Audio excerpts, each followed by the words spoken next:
So this is the next stage. Wait! If you're asking for a date,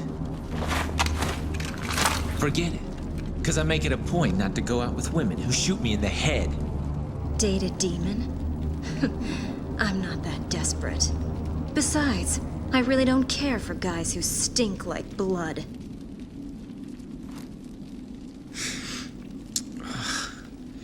You're right.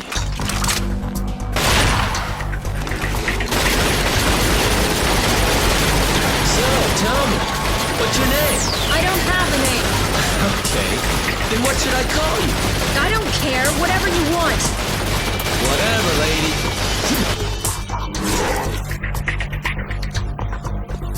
I'll leave this to you, because I don't want to miss the party.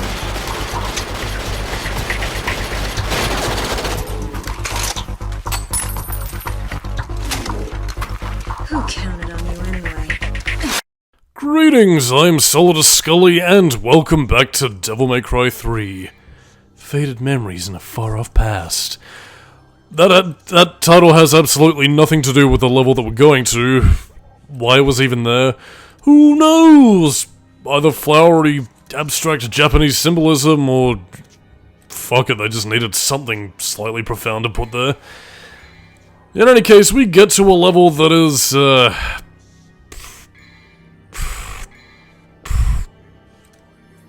yeah, that about sums it up.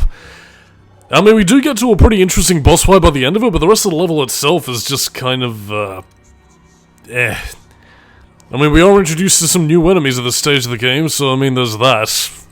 Not particularly good enemies, but, you'll see what I mean once we get there. In any case, we basically need to switch tracks so we can make our way further up, the Temini Groove. Well, we're not exactly ascending to the top of the tower this time, we're more heading towards its, dark center. Ooh. But yeah, you can't go back and help Lady and have like a dual character interaction kind of thing, so Dante pretty much just leaves it to her. In the meantime, yeah, we're just switching tracks, so now we need to run away, collect an item, and then head on forward as we make our way through this puzzling labyrinth of sealing demons away. Whoopee. And here are the new enemies we're introduced. If those cobwebs aren't enough of an indication as to what's to come, well, you're stupid. Goddamn motherfucking stupid. And speaking of goddamn motherfucking stupid, these rather annoying enemies. Yeah, I suppose because they didn't want to reuse Phantom or anything of the sort, now we have these. Spider-fuckers. Now, part of the reason why these enemies are annoying is kind of in a similar vein to the Blood Goyles. Mainly because, again, if you attack them with any of your swords, well, again, they also have a chance of, and you'll probably be seeing this as we go on, but yeah, they also have a chance of, you know, splitting apart in two, and basically releasing, you know, little baby spiders to pretty much go off and make your day rather miserable. And part of the reason why they're more annoying than what you would have seen in Devil May Cry 1, where they were pretty much just fodder there for you to score points, is because those little infant spiders can pretty much attack you, sap your health away, and just generally make life miserable. Another reason why I also dislike these spider enemies is mainly because, again, I mean, their agility isn't really too bad, but it's really just more the fact that, you know, they pretty much have this, like, you know, random spaz attack where they pretty much go like, yeah, fuck you, I'll jump slash you, then, you know, sort of knock you back, and yeah, I mean, the enemy dynamics between these spiders just aren't particularly interesting. I mean, they do have one little ability where they actually, you know, launch out their webs to, you know, trap you, so, I mean, that's something at least, but yeah, I mean, apart from that, it's pretty much just like a 1, 2, 3, girl, I'll lunge at you and knock you back because fuck it, whatever. I don't know, they're just not particularly interesting enemies to fight in my eyes. I mean, they're irritating at absolutely worst, and at best, it's just sort of dodge out the way, you know, preference guns over swords, and that's pretty much that if you want to have the easiest time trying to beat them. But, I mean, whatever. I mean, again, it's not like Devil May Cry 3's roster is terrible in terms of enemies, it's just that, you know, it's just that a couple here and there just really tend to sort of irritate you more than, you know, present interesting ways in which to fight them. But anyway, to further go on with, everything of the sort, yeah, this is definitely one of the more slightly puzzle-oriented segments. It's really just more continuing the whole trifecta of exploration, combat, and, that really. It's just that the level itself doesn't really present much, if anything, really, apart from just more commute, really. Which I suppose would have been fine had we not spent the preceding level just sort of, pissing about in a whale's ass, but...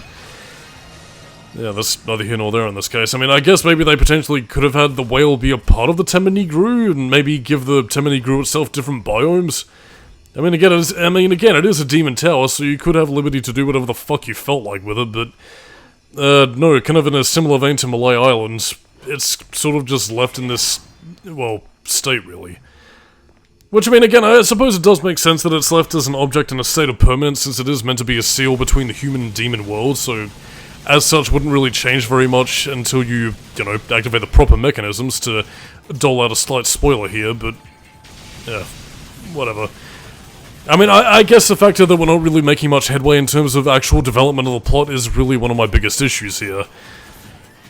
Because, I mean, again, if this level is commute to get to the plot development-ish, then everything else is just... whatever, really. Well, I mean, you know what, I tell a lie, there is at least slight development going on, mainly between the relationship between Dante and Lady, Lady being like, all demons are evil, which, I mean, she's not wrong, but then she also is like, oh, it's Dante, he's so hot, but I won't admit it, and he's also really nice, but I'm angry. I'm an angry young woman. I can't let him get into my heart. So yeah, I mean, again, there is, like, the beginning of their budding friendship, so to speak, so, yeah, there is that, I guess, but... I mean, apart from that, though, it's just... again, I don't really sparse out. I mean, the development they do have is, not really, passed out very well in my eyes. And all that really remains is just sort of, yeah, I don't know. Thoughts are jumbled, music aplenty, guns are slinging right now, so I guess it's on to talk about another topic that I've had on my mind for a while. And that's to kind of continue on to the previous point of, the last cutscene where, you saw Arkham and Virgil entering the Temenigru once more, which again is basically the Temenigru's raison d'etre. Basically, the Temenigru attracts evil in humans, but also fear. I don't know. I mean, again, something that does kind of become a bit of the precipice of Arkham's character is that, again, apart from being, Lady's father, I mean, he was a scholar that did have a lot of knowledge about, demonic activities and all that kind of stuff. But by that same token, though, yeah, he's the kind of guy who's apparently attracted to evil because, fuck it, why not? I mean, you're going to learn a bit later on as to part of the reason why he's attracted... Actually, you know what, I'll save that for a bit later. I mean, I've not been doing a good job with keeping spoilers so far, but... you know what, since it's part of the main plot, I will save it, but... yeah, the Temenigru attracting fear, but also making humans want to lust for power or become demons themselves or whatever? I really don't know. I mean, is this sort of to imply that humans create demons from their sins, or that... I don't know. I mean, again, we do know that humans can become demons, in a way seen with the, Arius and even Arkham himself, as you'll learn a little bit later, but... by that same token, though, it's not something that they really develop as such. I mean, the Temenigru, as far as we're aware, was just there to sort of seal the human and demon worlds apart from one another, so... I don't know, I guess maybe... that's the thing here, I'm trying to invent reasons for why this temple would be as, alluring as it is when it's just meant to be a door between the human and demon world, but I mean, is it meant to imply that demons... sort of attract humans there to let them out in exchange for power, or that they become demons themselves by doing so, and therefore are claiming greater power? I don't know, I mean, I guess it's meant to be there on more of a sort of thematic level to tie in with both Arkham and Virgil's motivations, but in terms of, what it's meant to present as, an object in and of itself, it doesn't really sort of develop much of anything, really. I mean, you do have Arkham reading a few legends, but I think it honestly would have paid dividends to maybe, I don't know, have learned a little bit more about, humans in the past who would have tried to have used its power. Kind of in a similar vein to, kind of the whole mythology behind Argosax, really. Like, again, you learn in Devil May Cry 2 that, it attracted a cult of followers because Argosax promised them power, when in actuality, the paradise that it promised was, well, again, a falsehood. A false coin for a false god, as it were. But again, the Tammany Gru doesn't really do that, so again, we're just sort of left with this entire facility and its, well, mythology sort of being a bit half-cut, really. Maybe the prequel manga would have explained a bit more about it, but then again, that's not in the game itself, so who the fuck knows, really. And if you're wondering what I'm trying to do here, I'm trying to get some secret orbs that lie in mysterious dimensions. I don't think you can technically get up there, but then again, that might just be because I suck. Which is entirely out of the realm of possibility, because I'm playing Devil May Cry 3, a game in which you're automatically, oh man, I'm hardcore, bruv. Yeah, I'm fucking hardcore, bruv. Because, you know, Devil May Cry 3 is a very hard game. Allegedly, according to legend. Although that does bring me down to a bit of trivia that I suppose I should finally get to expunging. Yeah, about Devil May Cry 3 being a hard game. I mean, it's not exactly a cakewalk, even if you're playing the special edition that does rebalance the difficulty, but the vanilla release of Devil May Cry 3 actually did bump up the Western normal to Japanese hard mode. And, yeah, that's part of the reason why the series does have a bit of a reputation of being like, oh yeah, it's hard as fuck, love. If you play Devil May Cry 3, you're hard as fuck. But, yeah, it wasn't bumped up, you know, just for the sake of, you know, making the game like, oh man, it's a super hardcore gamer challenge. Or as like a, you know, critical response to Devil May Cry 2 being too easy. As a matter of fact, the game was bumped up in terms of difficulty because of Capcom's fears of rentals affecting game sales. I mean, again, this being, you know, it's a bit of an odd thing to talk about, especially since, somewhat sadly, this is a bit of an antiquated premise, but yeah, back in ye olden times, back when Solidus-Skully was young and full of hope, yeah, we used to have, like, you know, video shops, rental stores, where basically games had, like, a 30-day return policy, so if you happened to buy a game or, you know, rent it out for the week, yeah, you could pretty much complete the game and return it if the game was too easy, which I think this was Capcom USA's doing, but yeah, basically they were afraid of people returning Devil May Cry 3 for the game being too easy, and as a result the developers bumped up the difficulty for the Western release just to make sure that, you know, the game would make sales, which I suppose given Devil May Cry 2's reception wasn't entirely out of the realm of possibility, but, I mean, again, the game did do decently well sales-wise, so... I mean, it got a special edition, so, I mean, that should fucking tell you something, really.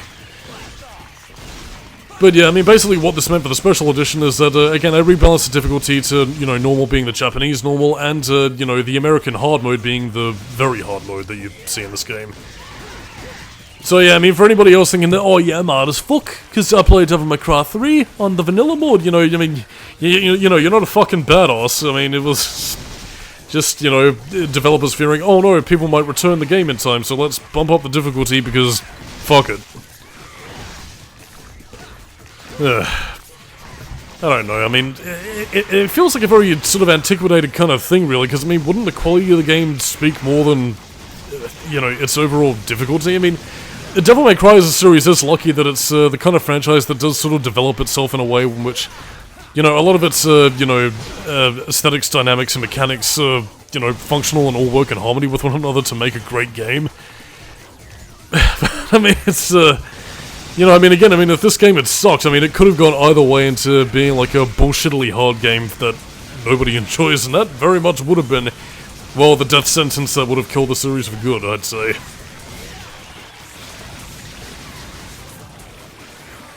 Then yeah, more fucking around with the spider fuckers in order to get some items that we will need for progress? The opposite of congress?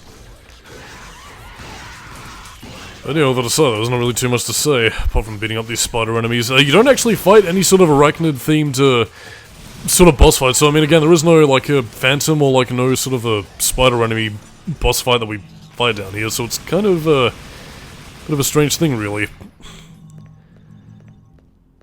I mean, all that aside, though, I can't really think of, like, many other enemies that really have any sort of, like, thematic ties to one another. I mean, in a similar vein to the likes of how, like, you know, in Devil May Cry 2, you know, you had the Bound Agonies that were related to, the Plutonian, or, you know, how you had the Goatling clan that was related to, you know, the Fury of Taurus and stuff like that, so really, it's just kind of, bit of an odd duck, really. Like, you know, related enemy themes to the boss fight. Queast. I suppose if there's anything else to talk about, I guess in terms of the Devil Trigger-related trivia, and yeah, part of the reason why Atlas was involved, specifically the artist Kazuma Kaneko, who was, you know, one of Atlas's primary art designers for, you know, the likes of Persona and Shin Megami Tensei, was due to him being a fan of Devil May Cry, which is why, you know, they sort of brought him on board and basically gave him his dream job to design Dante and Virgil's Devil Triggers, which, yeah, also relegated to, you know, Atlas themselves putting Dante as a guest appearance in Shin Megami Tensei 3. You know, hence the whole featuring Dante from the Devil May Cry series thing that became such a chuckle-worthy meme alongside And Knuckles, because why not? So yeah, basically, like a nice little offer of friendship between studios, which I mean, again, while I'm not exactly the biggest fan of, you know, Kazuma's Devil Trigger designs for Dante and Virgil in this game, I will say I do like it when you see a bit of, like, developer camaraderie here and there. You know, just seeing, you know, two studios interact and give each other, like, you know, series references between one another. I don't know. It makes game development seem a little bit more personal, though you just don't really see nowadays. I mean, especially in this fucking... I mean, let's say the game industry's in right now. Honestly, it is fucking dire. You don't really get that sort of shit, I suppose, anywhere else outside of, like, indie developers, and... yeah, it's a state of games development gone by, really. By the way, those little crystals that you saw over there. Now, you might not be seeing it this time, but there is something secret hidden over there, so, don't you worry, we'll be getting to that next time.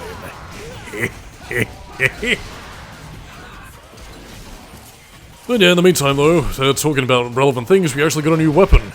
Spiral.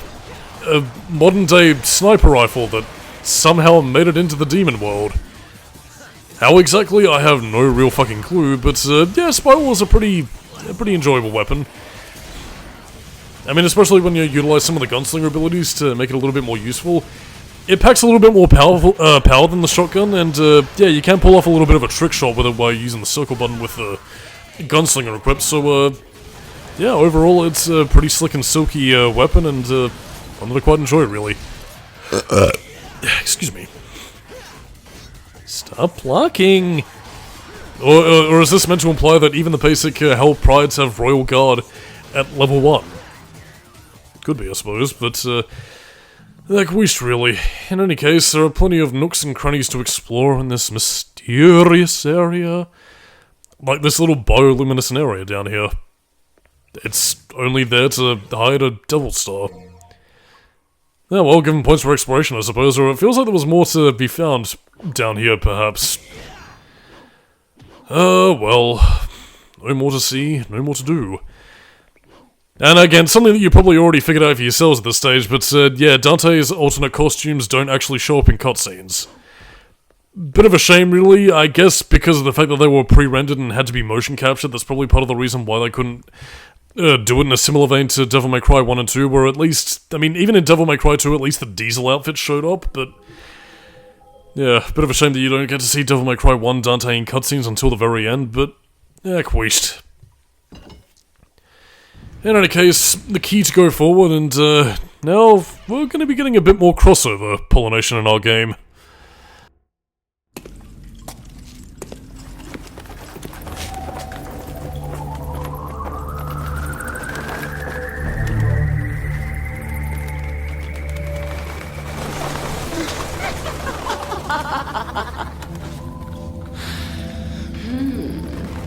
Welcome, sir. Is this your first time here? Yeah, it is. You'll be nice to me, won't you?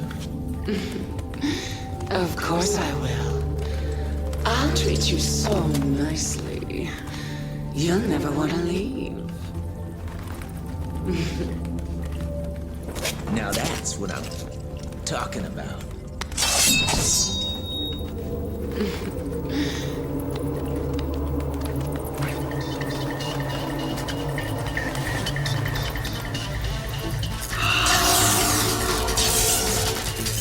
Then, come on, sugar. Oh my god, Dante is in Darkstalkers! Featuring Morrigan from the Darkstalkers series.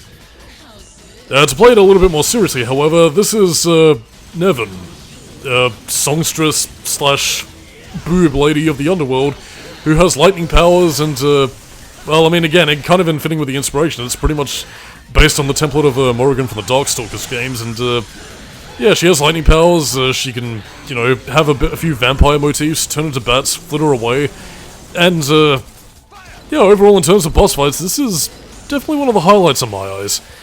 I mean, she does have very high defenses, mainly thanks to her bats and lightning abilities, but yeah, she'll try and strike you down with a few little lightning attacks here and there, and yeah, again, if you get too close, she'll pretty much just sort of like do this like little pirouette slam attack with her dress.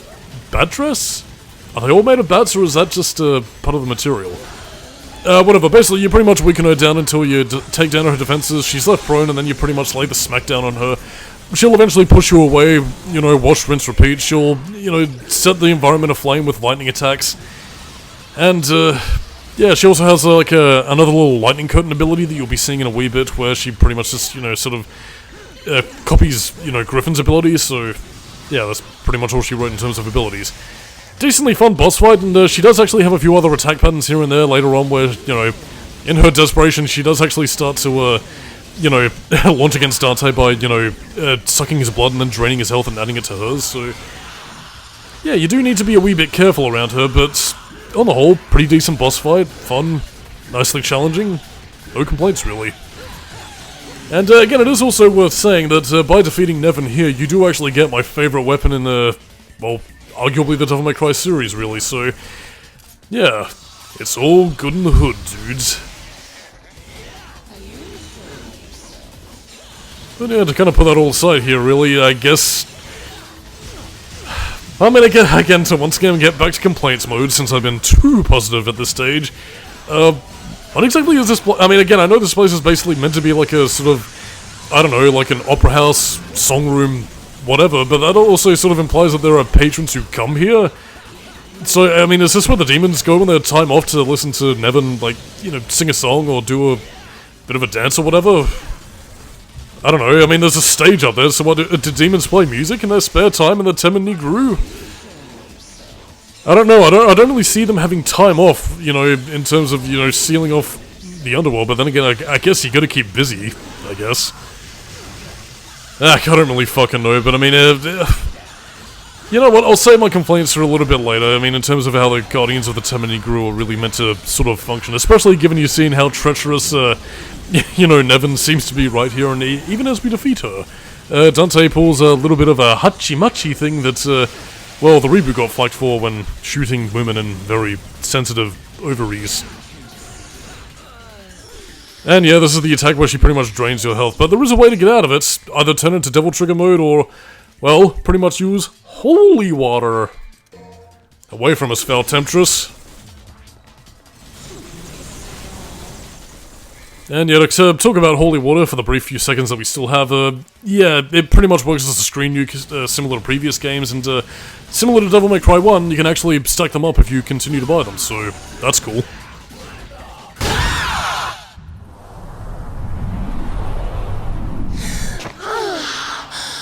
My, you're sweet.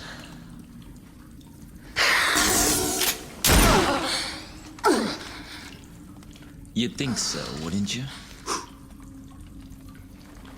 All right, I'll help you. Your father was a handsome devil, but you're no slouch yourself.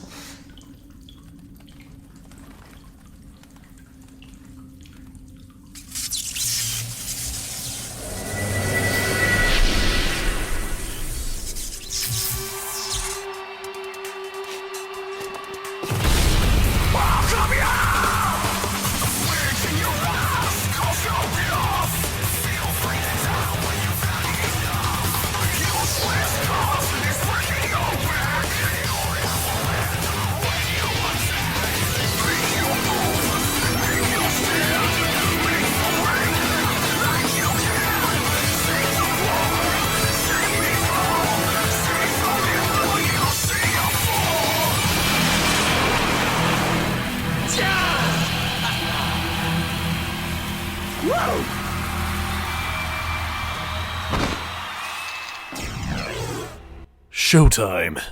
And with that, we get Nevin, an electric guitar weapon. That is my favorite in the game. So, you know what, keeping on the positive train of thought, I'll leave you on that. So, I'm Solidus-Skully, keep it new metal, and I'll catch you later.